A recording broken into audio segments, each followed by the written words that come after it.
Hola, ¿Me oyes? te oigo y te veo. Bueno, ¿Me te oyes? oímos y te vemos maravillosamente. ¿Qué tal? No sé qué ha pasado, no sé por qué. Siento muchísimo el retraso. A mí siempre me sabe fatal llegar tarde, No pasa pero yo nada, estaba aquí a las 6 en punto, pero no conseguía conectarme. Bueno, es igual. no Luego pasa hablamos de, tú y yo Tú ya sabes, hablaremos de los problemas técnicos. tú sabes que yo me pongo aquí a hablar que o me paras o echo aquí, vamos, la tarde, yo sola. Bueno, Laura, maestra, y si lo digo es porque así lo siento Bueno, y así lo sentimos todas, una maravilla y un honor que estés compartiendo feminismo en casa. ¿Tú cómo estás? para mí también, Nuria. Cómo lo estás llevando? Pues la verdad es que personalmente muy bien. Casi me avergüenza un poco reconocerlo, pero No. para mí, que siempre ando luchando por conseguir tiempo por escribir y, en fin, distraída por mil cosas que tengo que hacer pues para ganarme la vida y también porque me gustan, pero que no puedo elegir porque me las proponen y las acepto, de pronto que se pare todo y poder dedicarme a escribir todos los días es un lujo. Bueno, a Dicho escribir esto, muy y a preocupada cocinar, por... ¿eh? Y a cocinar, que yo veo ahí cada receta que subes, que digo, me voy a casa de Laura, que no puedo porque estamos lejos, pero yo me iba a ir más de un día contigo. La verdad es que me relaja mucho cocinar. Es la única cosa, de las cosas de la casa, es la única que me gusta. Y bueno, además es que los días se parecen tanto que lo único distinto es lo que comemos, o sea, lo que cocino. O Ay. sea que, bueno, pues intento ir variando. Ya se me están acabando las recetas. Bueno, pues si no se vuelve a empezar por la A y de nuevo, aunque esperemos que ya Exacto. Y esto otra vez. con mucho cuidado y con mucho mimo para que podamos ya ir a una segunda fase de todo. Yo te presento como escritora, porque lo que siempre quisiste ser y lo que eres. Sí, Esta es la sí, palabra que te resume y que te define. sí. La verdad es que mi caso es de vocación total. Desde pequeñas, vamos, desde que tengo recuerdos, siempre he querido ser escritora. Y un día se me ocurrió preguntarme por qué y la respuesta me pareció obvia. Y es porque mi madre leía. Mi madre, yo creo que se aburría mucho como tantas amas de casa que tienen unas capacidades y unos intereses mucho más elevados y más variados que la vida que llevan. Y entonces, bueno, pues ella era una ama de casa y madre, y ese, digamos, desnivel entre la vida que llevaba y lo que a ella le interesaba, lo cubría leyendo. Entonces, mientras mi padre hacía todas esas cosas que en los años 50-60 en España hacían algunos hombres, pero no las mujeres, como esquiar o hacer submarinismo o trabajar dirigiendo una empresa, etcétera, mi madre pues hacía resignadamente todas las cosas de la casa, pero más cuando ya en fin, cuando tenía un poco de tiempo libre, mientras que mi padre se divertía como se podían divertir los hombres, pero las mujeres no, ella lo compensaba refugiándose en el mundo de la literatura. Leía sobre todo mucha literatura francesa porque sabía francés, y a mí siempre me intrigaba ver esa pasión que mi madre ponía en los libros, y yo quería ser un libro para que mi madre Bueno, me mirara y dialogar con ella, tienes ya una o meterme biblioteca, dentro de un libro. meterte en tu... ¿Qué? Que tienes ya una biblioteca, 10 libros Sí, escritos y los que llegarán, porque todavía tienes mucha cosa ahí sí, dentro, así que qué maravilla. sí, Dices que te sí. acuerdas de que cuando tenías 6 o 7 años tenías una fotografía que te vistieron de enfermera, que a quién se le ocurriría vestirte de enfermera, porque lo tuyo es lo de escribir, la vocación, ¿no? Sí, yo siempre, es curioso porque cuando miro mi pasado, por ejemplo, cuando miro fotos, de pronto me doy cuenta de cosas muy obvias, pero que nunca había visto. Por ejemplo, el otro día, mirando una foto de 1975 de mi clase en el Liceo Francés, que es una foto que he visto muchas veces, de pronto me pregunté, ¿y cómo es que hay 20 chicos y solo 8 chicas? ¿No? Nunca, o sea, nos han entrenado tanto a no ver esa diferencia, a no contar, a no fijarnos, que nunca me había fijado. Y claro, yo lo interpreto como que nuestras familias tenían muchas más expectativas intelectuales y profesionales puestas en los chicos, y por eso les enviaban a un buen colegio, y a sus hermanas muchas veces las enviaban a un colegio de monjas, ¿no? Y en esa fotografía que dices, yo durante muchos años dije, qué gracia, es una foto de mí a los 6 años donde ya estoy escribiendo y además me acuerdo de lo que estaba escribiendo. Y un día dije, ¿y por qué llevo yo un traje de enfermera? Yo que nunca he tenido la más mínima vocación, ni médica, ni de cuidado, ni nada que se le parezca. Y claro, alguien, no sé quién debía ser, pues como yo era chica, me regaló un traje de enfermera porque era mi destino, ¿no? Cuidar. Cuidar. Y eso es un ejercicio que es el que hice en A mí no me iba a pasar, que es el mirar atrás con los ojos que tengo ahora, con las gafas violetas que llevo, porque yo creía que siempre había sido feminista, y sí, siempre había sido feminista, pero es que el patriarcado es una cosa tan compleja y tan omnipresente que tardas mucho en irlo descubriendo en todas sus facetas. Y de hecho yo creo que no acabas nunca. Claro, y fíjate, estaba hablando antes que entraras tú aquí en directo de tu libro A mí no me iba a pasar, y esta venda violeta que dices, ¿verdad? Que seguimos aprendiendo en el día a día lo que significa, y es esa invisibilización en muchísimas maneras. Barcelona 1958, año en el que naces. Madrid 2020, de aquí a aquí, a ti te han pasado todas esas cosas que no te iban a pasar. Así que me gustaría saber cuál es la evolución de esa Laura Freixas hasta que llegas a este momento para sentirte cada vez, yo creo que más libre, ¿no? Según nos vamos reafirmando, sí, nos sentimos más yo. Sí. Bueno, me han pasado muchísimas cosas, pero yo creo que básicamente algunas que me han pasado, que he hecho, no son representativas, pero, por ejemplo, ser escritora, pero otras que son las que cuento en este libro, donde realmente de mi carrera literaria apenas hablo, insisto en las cosas que nos han pasado a todas. ¿Y qué es lo que nos han pasado a todas las mujeres, bueno, de mi generación, de una cierta clase social, etcétera? Pues desde entrar en el mundo profesional pisando fuerte y pensando que te van a valorar por tus competencias, tus conocimientos, tus ganas de trabajar, etcétera, y al principio además creer que es así porque ser joven engaña mucho. O sea, en una sociedad patriarcal una mujer joven parece que tiene, bueno, pues que suscita atención, que la tratan bien, que la escuchan, que la miran, y luego te das cuenta de que eso es porque eres joven y mientras eres joven, y que luego pues ya no tanto. Pues desde darte cuenta de esto hasta emparejarte, casarte y tener hijos, en mi caso y en el de muchas mujeres, y poco a poco irte dando cuenta de que te has metido en un tipo de vida que no era en absoluto lo que tú querías, y además no entender muy bien cómo ha pasado, ¿no? Porque ha pasado de una forma tan sutil que se tarda mucho en entender, es como deshacer un nudo, que además me gusta esa imagen porque me hace pensar en el psicoanálisis, porque la palabra análisis viene del griego, yo estudié griego, analuo, que quiere decir desatar. Y en el análisis, como en la escritura, aprendes a deshacer el nudo e ir como identificando todos los hilos.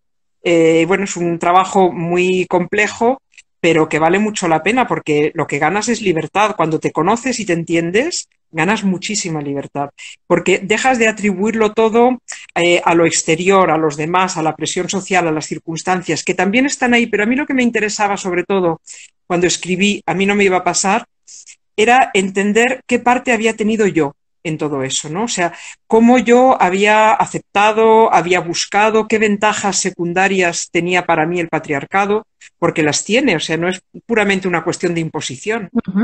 Hablas en el libro, no lo he terminado de leer, me queda muy poquito, pero un poco la idea que me queda de todo era la vida, la parodia de ti misma, hasta que decides que esas cadenas las rompes, y las rompes, vamos, bien convencida de que te habían estado apretando, ¿no? En todo.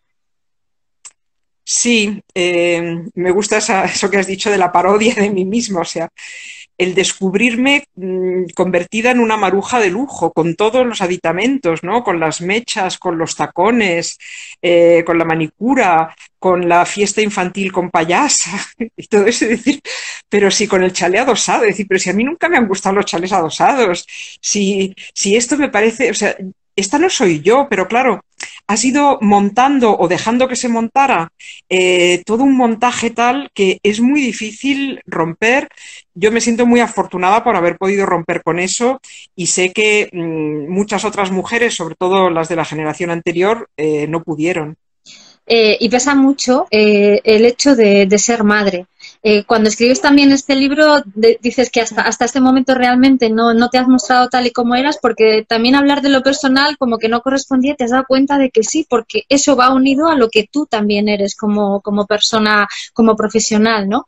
Y hay cuentas con pelos y señales. Os lo recomiendo de verdad que lo leáis porque además se lee muy sencillo y te ves muy reflejada en ese machismo invisible. Y dices, bueno, estos hijos, ¿no? Pero llega un momento que dices, no, estos hijos no, yo en primera persona, ¿no? Ese egoísmo que no nos enseñan y que tenemos que al final tomarlo nosotras. Sí, porque yo creo que los hijos muchas veces sirven como excusa, ¿no? Yo esto lo he visto muchísimo. Ves a una mujer que está en un matrimonio que a lo mejor no es horrible, pero que tampoco la hace feliz y llevando una vida que no la hace feliz, pero la libertad da mucho miedo. Y da miedo con razón, porque realmente se paga un precio muy alto, ¿no? En muchos términos de seguridad, económicos, de cara a la sociedad, tienes miedo a la soledad, etcétera.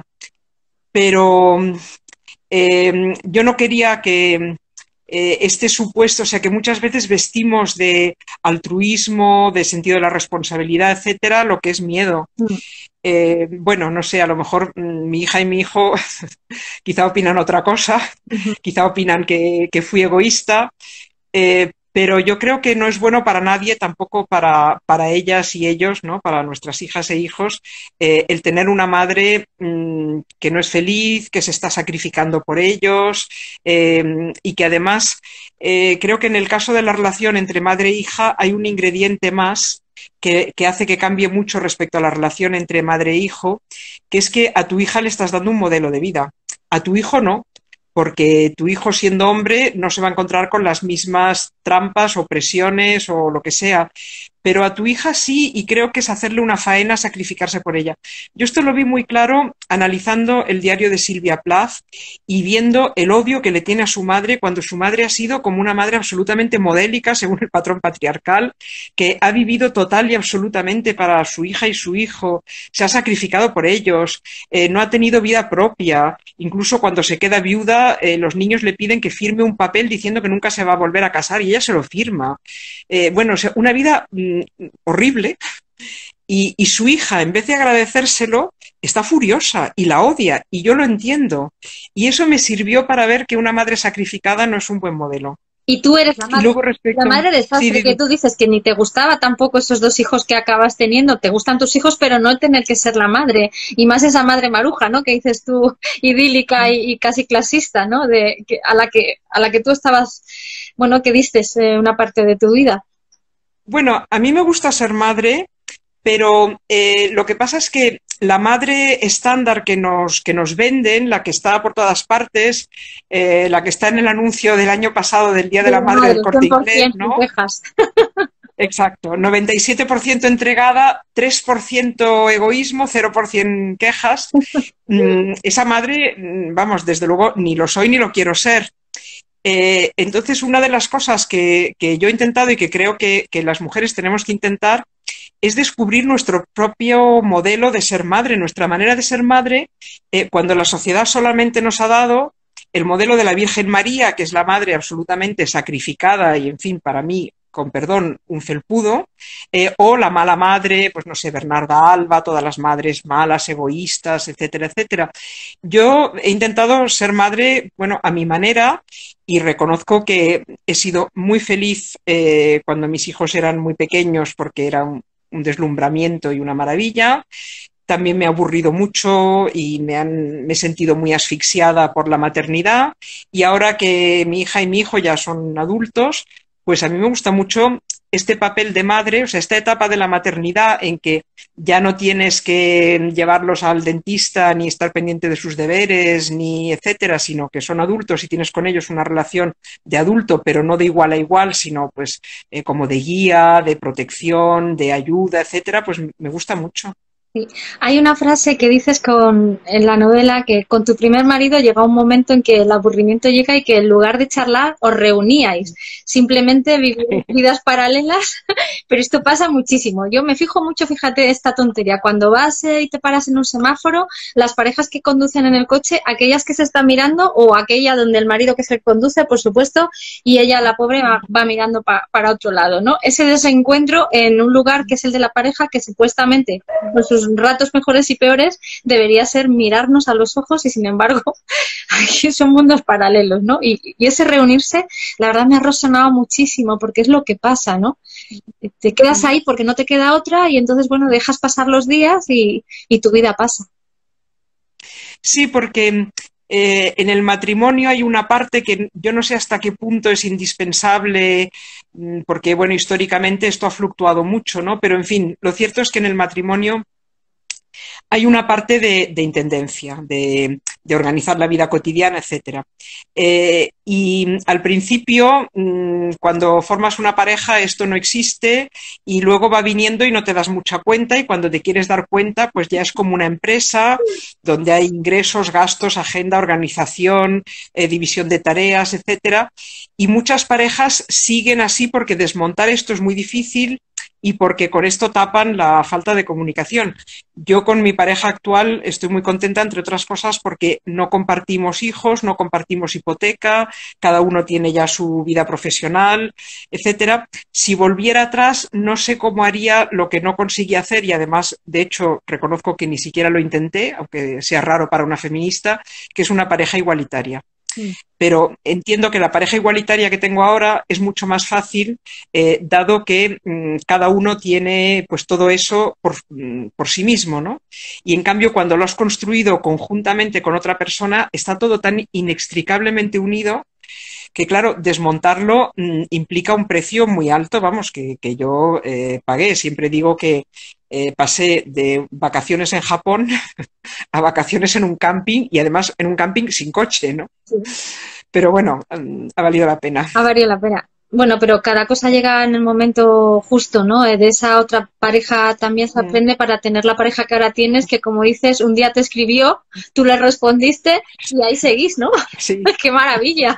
¿Cómo se vive ese otro amor también desde esa madurez y con esa perspectiva? ¿Qué te da él? ¿Qué le das tú a él? Bueno, no quiero ser indiscreta, pero vamos, muy Hasta donde bien. quieras contar, Yo ¿eh? creo que ¿Qué? A donde puedas y quieras contar.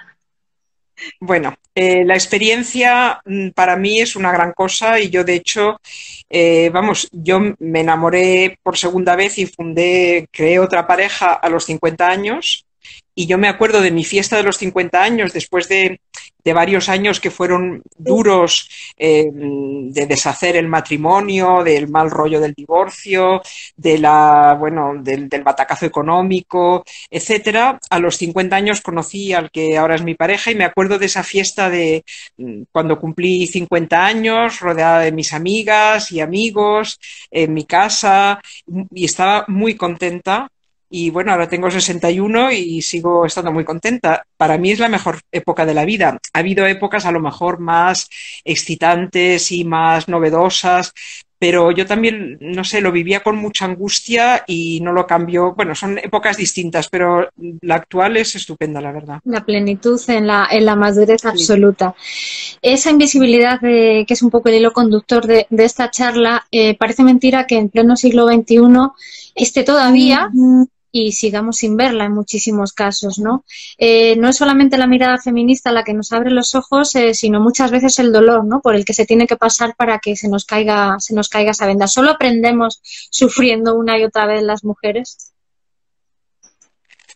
Bueno, yo creo que el aprendizaje siempre es sufrimiento y el aprendizaje de lo que es una vida libre y feminista se hace desmontando muchas trampas y muchos espejismos que son muy atractivos. Es que yo sobre todo lo que quiero en este libro es entender algo que no solo me pasa a mí, yo creo que nos pasa a todas, que es que contribuimos al patriarcado.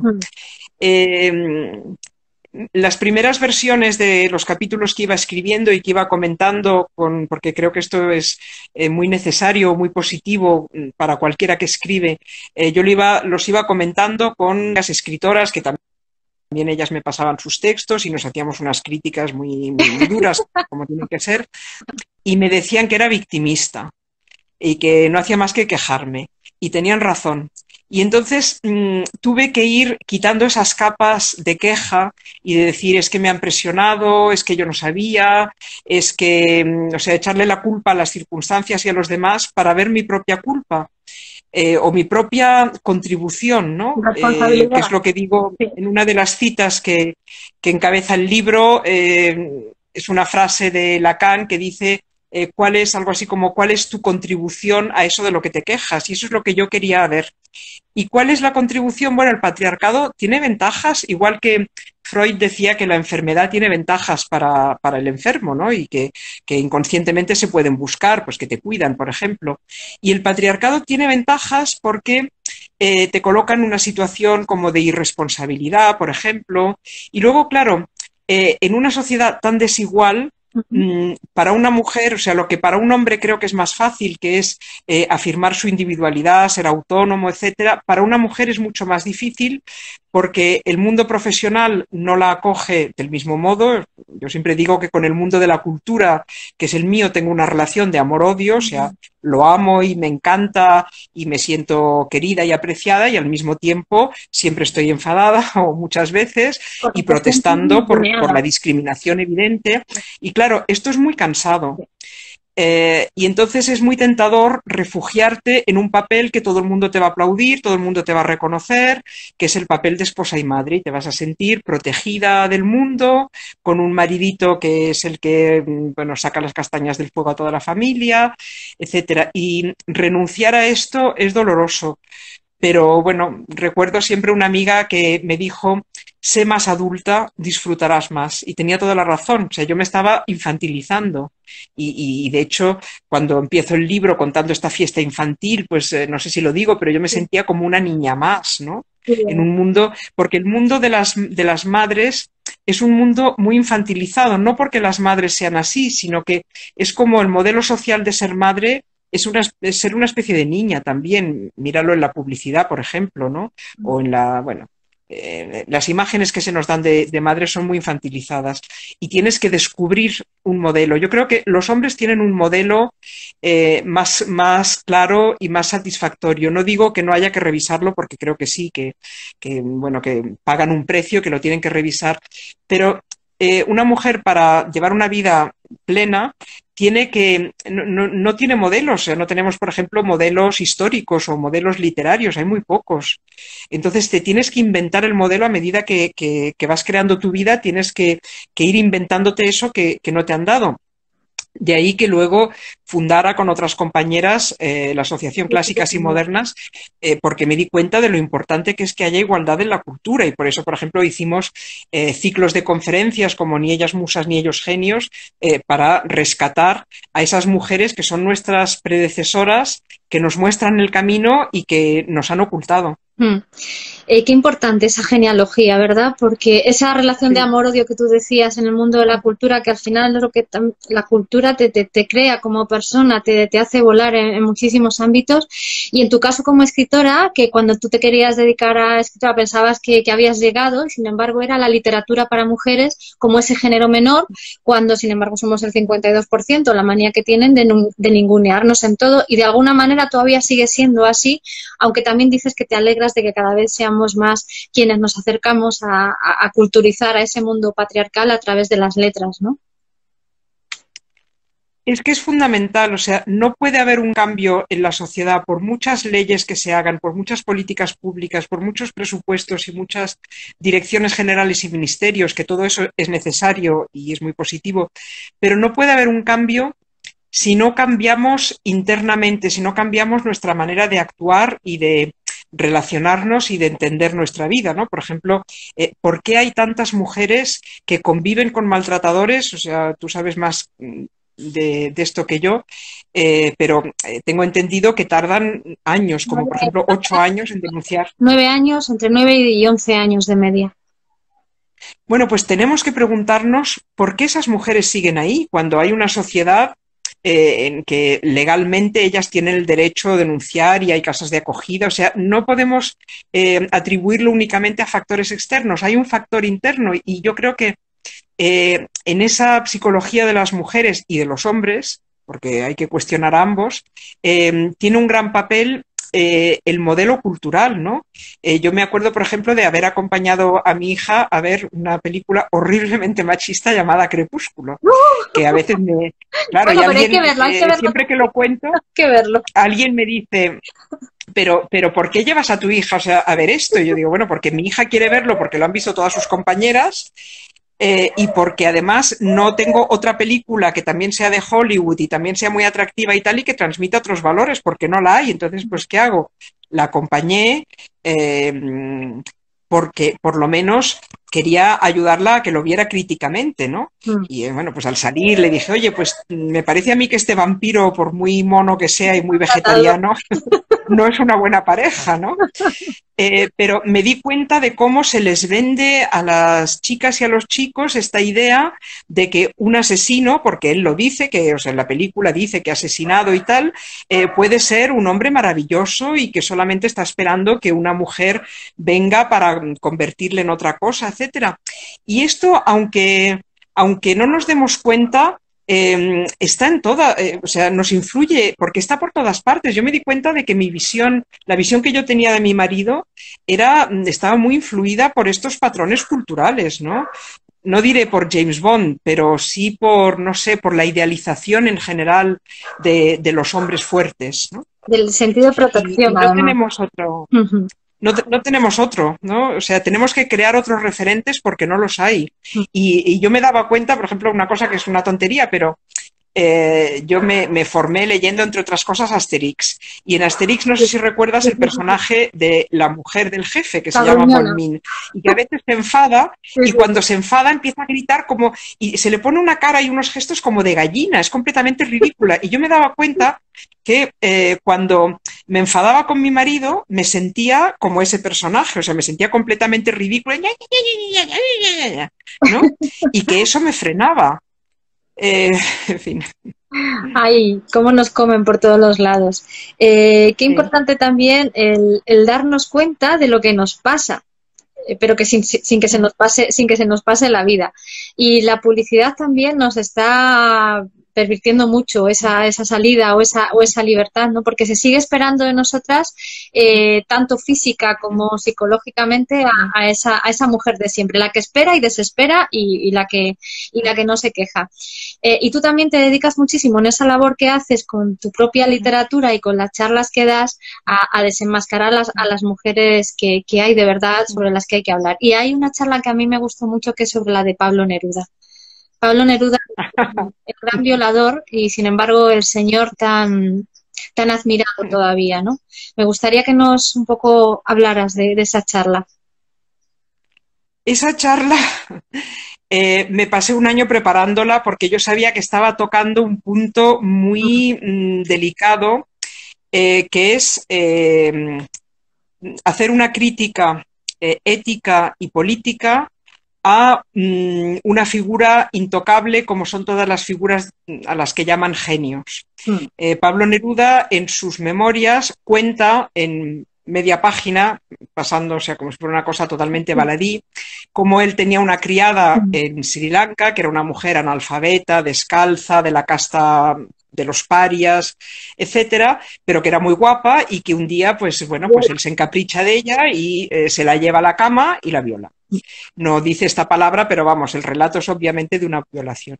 Y entonces hubo una polémica, esto estaba publicado pues desde el 70 y tantos, ¿no? Pero por lo visto nadie se había fijado hasta que unos congresistas en Chile propusieron ponerle al aeropuerto de Santiago de Chile el nombre de Pablo Neruda, y entonces hubo feministas que dijeron: este hombre es un violador y no queremos que su nombre figure en un aeropuerto, y se le dio la respuesta, o sea, muchos escritores y escritoras, pero sobre todo hombres, contestaron con el típico argumento de que no hay que mezclar la literatura o el arte con la vida privada.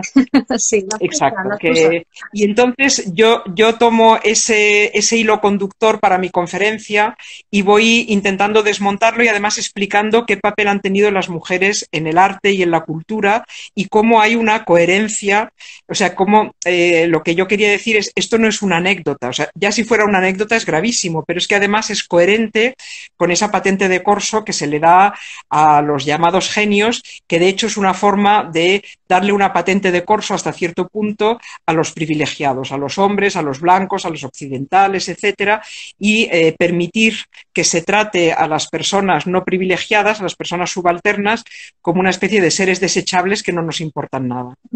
Y entonces intenté argumentarlo muy bien, que todo estuviera súper documentado, etcétera. Yo creo que quien vea la charla ve cómo en el fondo me está ganando la indignación y me cuesta mucho reprimirla, pero intento siempre que todo esté, pues esto, muy bien explicado, con muchas diapositivas y con muchos ejemplos. Y la verdad es que es una de las conferencias de las que más contenta estoy y, bueno, espero que haya tenido, en fin, alguna influencia, ¿no? Y la tiene. Y hablan por aquí de otra figura como Pablo Picasso. Las excusas, ¿no? Y fíjate lo que estás diciendo tú mismo, que te la tuviste que preparar mucho porque sabías que cualquier mínimo detalle era el detalle sobre el que te iban a entrar para insultarte y para quitarte toda esa sabiduría que estabas mostrando y sobre todo abrir los ojos, ¿no? A ese violador que era quien escribía versos.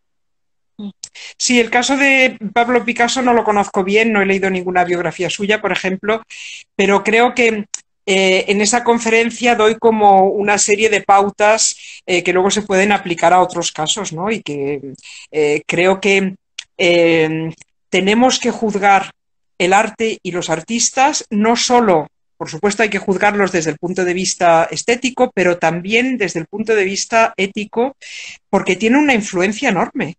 Y porque, o sea, al final nos afectan, ¿no? Porque son los referentes, son los que acaban siendo claro, importantes son los referentes. Por ejemplo, en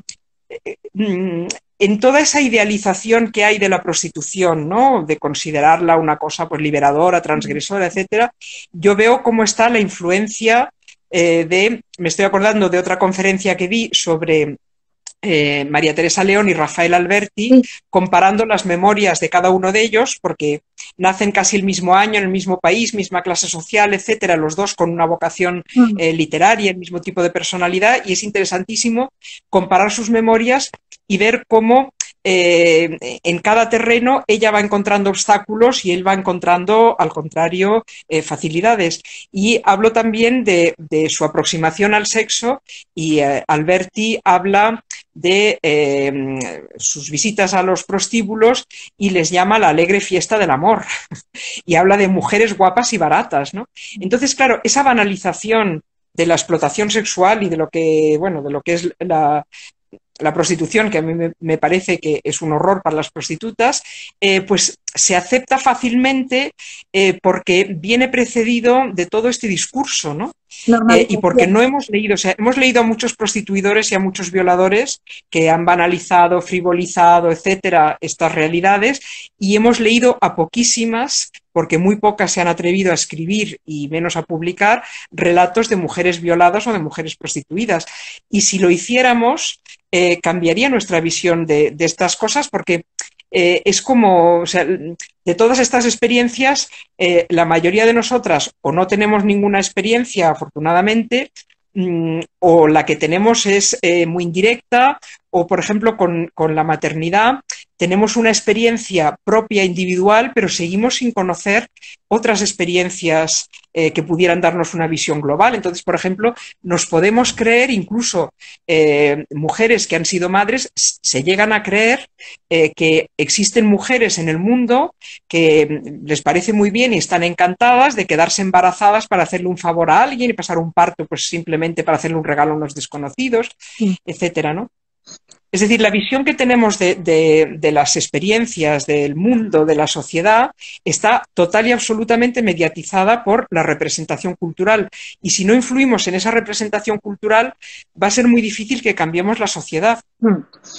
Laura, quiero traer a colación ahora mismo la actualidad del debate que hay, bueno, por poner una palabra, en el feminismo, y y ahora te están llamando transfoba y TERF porque estás llamando a las mujeres por su nombre y por lo que somos. ¿Te habías imaginado una situación tan burda como esta que estamos sufriendo, que nos siguen borrando del mapa porque hay otras prioridades? ¿O quieren poner en la agenda otras prioridades? A ver, ¿por dónde empezar? Primero, a mí me gustaría que hubiera un debate sereno sobre este tema, que es un tema en el cual yo a priori, o sea, yo no tengo ninguna posición a priori. Y la posición y en fin, la opinión me la he ido haciendo porque he ido leyendo unas cosas y otras, ¿no? Como, bueno, como en muchos temas. O sea, yo no he nacido con las ideas que tengo ahora, me las he ido haciendo. Entonces, creo que hacen un flaco favor a todo el mundo y a sí mismos quienes en vez de argumentar insultan. Me sorprende el nivel de insulto y de visceralidad que hay en las redes sobre este tema. A mí me da la impresión de que el insulto está más bien por un lado que por el otro, pero bueno, quizá no soy objetiva. También me sorprende mucho el argumento de si no eres trans no puedes hablar, o conoces a muchos trans personalmente, tienes amigas trans para poder hablar. O sea, yo entiendo que esto es en fin, es un elemento de juicio, pero no es el único. Es como si dijeran, tú no puedes opinar sobre ETA si no eres amigo íntimo de una víctima de ETA o de una víctima de los GAL. Es que según eso no podríamos opinar sobre nada. Entonces, yo veo que hay mucho interés por parte de mucha gente, pero la verdad es que no entiendo muy bien por qué, en que no haya debate y en hacernos callar, ¿no? Dicho esto, yo no tengo nada en contra de las personas trans y creo que o sea, que los derechos humanos tienen que ser para todo el mundo y, por supuesto, estoy en contra de la discriminación y de las agresiones. Sobre si una mujer trans es una mujer y punto, o una mujer trans, pues tampoco tengo mucha opinión, pero no veo, o sea, me parece transfobo no querer decir que son mujeres trans y decir que son mujeres y punto. Y de hecho, hay trans que opinan esto. Por ejemplo, Miquel Misé, cuyo libro A la conquista del cuerpo equivocado me gustó mucho y me convenció mucho, ¿no? Creo que deberíamos tener un debate sereno. Espero que podamos tenerlo. No sé si es posible, pero ojalá sí. Pero, dicho esto, y ya digo, con todo mi respeto para las personas trans, que estoy segura de que han sufrido mucho para tomar las decisiones que han tomado, pues tiene que haber mucho sufrimiento detrás. Pero dicho esto, a mí me preocupa la agenda feminista y me preocupa que estas personas, que son una parte ínfima de la población, estén ocupando espacios de debate, por ejemplo, o de políticas públicas, cuando el 51% de la población no tiene sus derechos garantizados. Es decir, si hubiéramos superado la brecha salarial, si no nos encontráramos con que todo el poder económico, el poder religioso, el poder militar, el poder académico, lo tienen hombres en un 85% para arriba, y el poder político en gran parte también, aunque bueno, en eso hemos mejorado bastante, ¿no? En España, ¿no? A nivel mundial es otra cosa. Si todo eso estuviera resuelto, si ya hubiera igualdad en todo esto, bien, pues en fin, ocupémonos de otras cosas, o ocupémonos desde ahora, porque evidentemente nadie puede esperar a que se reconozcan sus derechos, pero tengamos claro que la agenda feminista afecta a más de la mitad de la población y no se ha resuelto. Y yo lo que veo es que en muchos lugares donde se elaboran políticas públicas o donde hay debates, la igualdad, que sigue siendo un objetivo no conseguido y fundamental, ha sido sustituida por una cosa que se llama diversidad, donde entran en confuso montón la discapacidad, los LGTB, etcétera, que son problemáticas muy serias, pero distintas, y que yo no estoy segura de que quienes hacen esto lo hagan porque les preocupan mucho estos grupos, sino que tengo la sensación de que el interés es diluir el feminismo, ¿no? Eso me recuerda a una cosa que contaba, creo que Lidia Falcón, en un libro de memorias, que en una conferencia no me acuerdo, no era la de Pekín, era otra, en fin, es igual, una conferencia sobre la mujer, ella llega y se encuentra con que lo que hay es una especie de batiburrillo de todo tipo de asociaciones, con todo tipo de finalidades, desde salvar a un grupo étnico hasta, en fin, hasta grupos religiosos, etcétera, etcétera, y que creo que ella dice, alguien se ha dado cuenta de que para luchar contra el feminismo, en vez de luchar de frente, que es algo que pocas veces se ha hecho porque sería muy impopular, o sea, porque yo creo que incluso nuestros enemigos se dan cuenta de que, bueno, tenemos razón, lo mejor es diluirlo con todo tipo, decir que es feminista el defender la institución de la prostitución, por ejemplo. No digo defender a las personas prostituidas, que por supuesto es lo que hay que hacer, sino defender que siga existiendo la prostitución, ¿no? O llamar feminismo a los vientres de alquiler, diciendo que, es decir, que lo que lo que se está haciendo desde algunos lugares con el feminismo es ponerle la etiqueta feminista, porque es una etiqueta que ahora es popular, a cualquier cosa, con lo cual en fin, se hunde el feminismo, ¿no? Claro, habría que dejar claro que el feminismo es una cosa y el transactivismo es otra. Y que yo creo que sí, que son problemáticas distintas, aparte que nos podemos complementar, porque la lucha feminista, de hecho, para el propio movimiento LGTBI, el feminismo ha ayudado muchísimo y ha hecho que tengan muchísimos derechos. Si es que hablo en genérico, ¿no? No tenemos nada que no quieran que se tenga, pero obviamente que son dos cosas diferentes. No podemos estar luchando las feministas siempre por todo y además perder en esa lucha, ¿no? Es un poco lo que yo creo que se reclama, ¿no? Yo también creo que son luchas distintas y además, o sea, son problemáticas distintas. E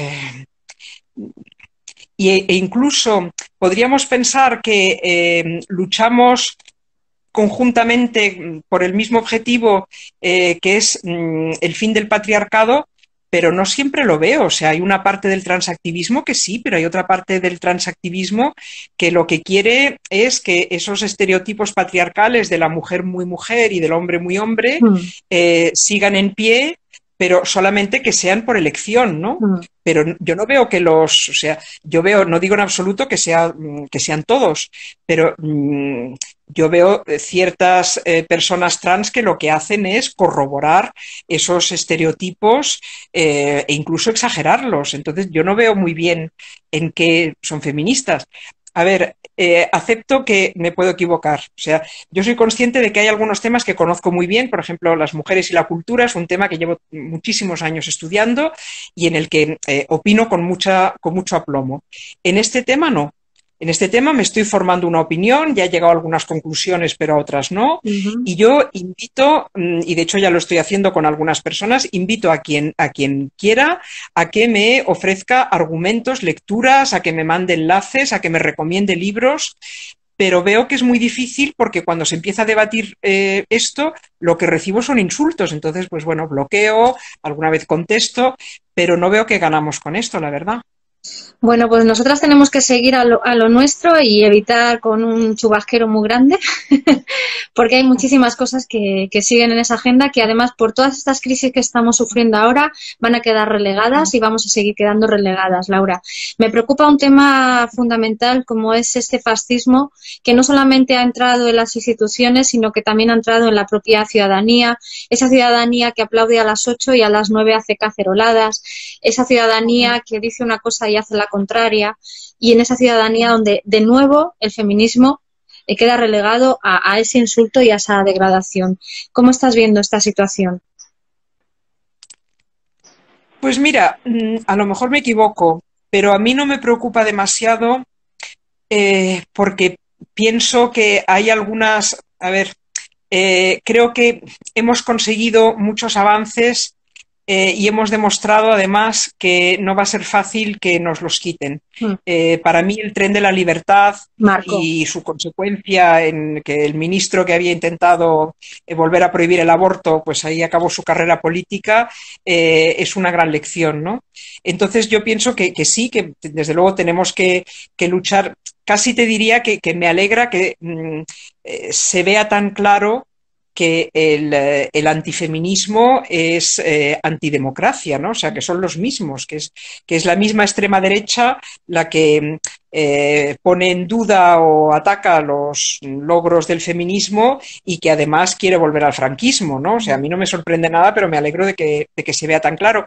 Pero es que ni siquiera ellos se atreven, pues no sé, a volver a poner en duda el derecho a la educación, el derecho al voto, no sé, es decir que claro que vamos a tener que luchar contra ellos y claro que hay circunstancias y quizá, no sé, podría ser que esta crisis fuera una de ellas que les van a hacer avanzar y que tenemos que seguir luchando contra ellos.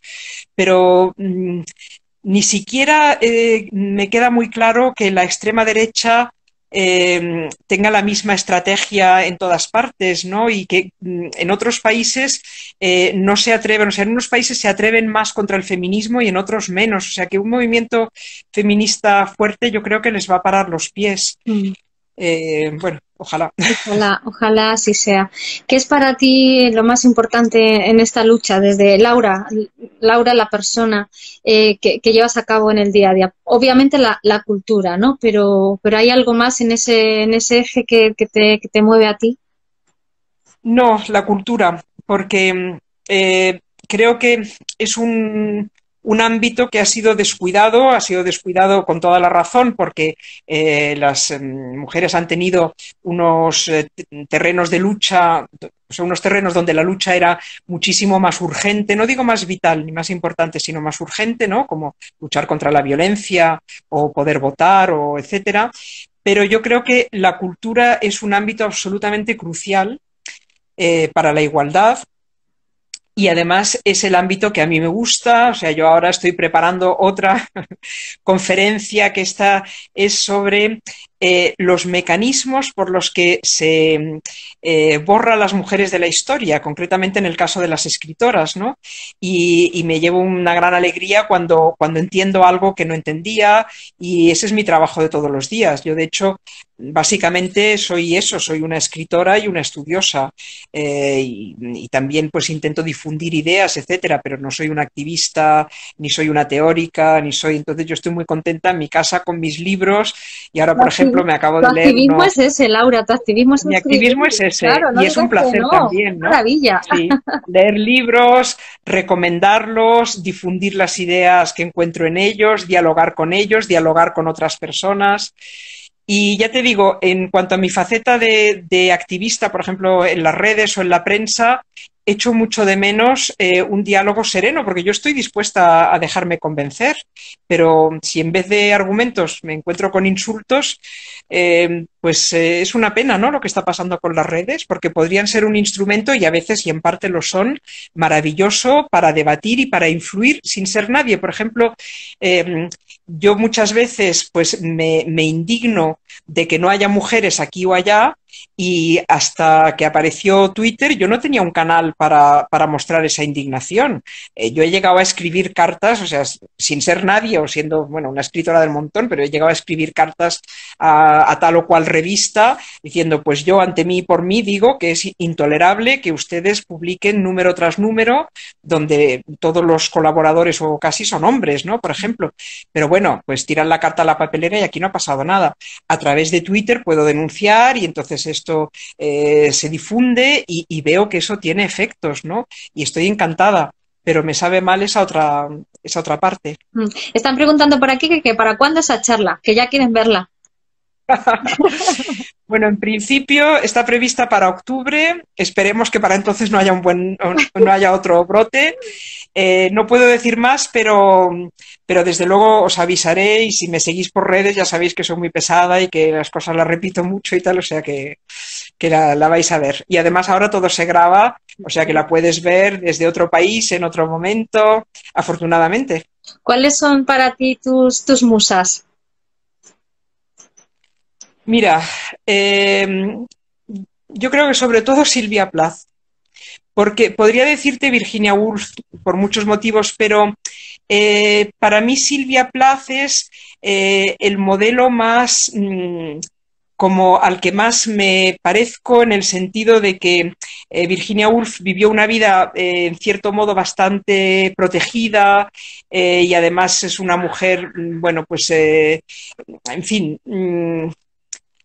bueno, por muchas razones, creo que Silvia Plath encarna de una manera muy vívida y muy apasionada y muy inteligente, lúcida y atormentada a la vez, eh, la problemática de muchas mujeres, que es el tener una vocación, una ambición, una profesión, y al mismo tiempo querer tener una vida sexual, querer tener hijos, querer tener éxito, querer viajar, querer muchas cosas. Y esto, que en un hombre es visto como coherente, en una mujer es desgarrador, porque parece que, o sea, por una parte, por todos los obstáculos con los que te encuentras y con los que ella se va encontrando, pero también por todos los dilemas internos, porque hay un choque, una contradicción entre lo que se entiende que es una mujer y lo que ella quiere ser, que es escritora. Y como ella esto lo reflejó en su diario de una manera muy tenaz, muy constante, muy profunda, muy dolorosa a veces, muy inteligente, pues eso para mí es un tesoro y es una fuente de inspiración que a mí me ha servido para entender muchísimo, o sea, para entender, como te decía antes, las relaciones, o sea, aspectos de las relaciones madre-hija, motivos por los que tantas escritoras empiezan pisando muy fuerte y luego se retraen, dejan de escribir o se atacan a sí mismas, como ella que se suicidó. O sea, todas estas cosas aparentemente incomprensibles o que se despachan diciendo, pues es que era bipolar, o en fin, con estas explicaciones baratas. Nos quedan 10 segundos, Laura. Yo siento cortarte. Pues nada. Pero vale. Oye, se me ha pasado volando, no sé cuánto tiempo llevamos, una hora, 1 hora. Mil